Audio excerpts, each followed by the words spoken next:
On a night he had every reason to live, Orlando Bowen believed he was going to die. In March 2004, Bowen was planning to celebrate signing a contract extension with the Hamilton Tiger Cats. The 6'2", 238-pound linebacker was waiting in his car for friends in a Mississauga parking lot when he was approached by two men asking if he had drugs. BC Lions Willie Hurst left Dodge's Toronto Argonauts Orlando Bowen, 37, as he carries the ball during first quarter of CFL action in Vancouver in 2002. Orlando Bowen had his CFL career come to an early end after he suffered a concussion in an incident with two Peel police officers that Bowen says was racially motivated. On Saturday, he will make a return to the gridiron to perform the coin flip before the Toronto Argonauts host the BC Lions as part of the CFL's Diversity is Strength program. Chuck Studi, the Canadian Press, after Bowen dismissed the question, the men identified themselves as Peel Regional Police officers. Bowen says he was pulled from his car and an altercation ensued. Bowen was charged with cocaine possession and assault. He alleged that the drugs had been planted. The case went to trial in 2005, and Bowen was acquitted after one of the officers was arrested on drug offenses. "I really thought I was going to die that night," Bowen said. "The fact I'm here means there has to be purpose, there has to be a reason why I didn't." Article continued below. "My wife was pregnant and we had a 1-year-old. I dreamed of holding my son in one arm and the Grey Cup in the other and couldn't believe this was how I was going to die. How could this be possible?" Bowen later filed a $14 million lawsuit against Peel Police, which was settled out of court. But while Bowen was exonerated, his football career was over because of a concussion he suffered during the incident.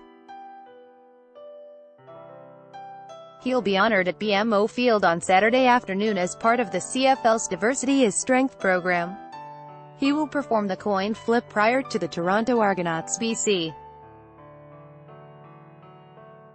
Lions game with his wife, Sky, and sons Dante, 15, Justice, turns 14 next month, and Marquise, 12, in attendance. Argos players and coaches will wear Diversity is Strength t-shirts with Bowen's name in number 37, featured on the back. The Lions will don shirts featuring head coach Wally Buono's name and no. 39. Bowen isn't bitter that his pro career ended so abruptly because he looked at football as a platform to serve others in his community.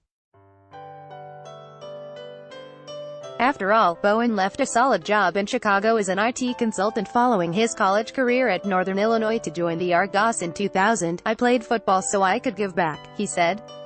"I remember having the opportunity to play football and thinking, man, I could maybe impact more lives through this. I felt like there was a shift and next step, but I wouldn't have scripted it like that. There could have been easier ways to come to that."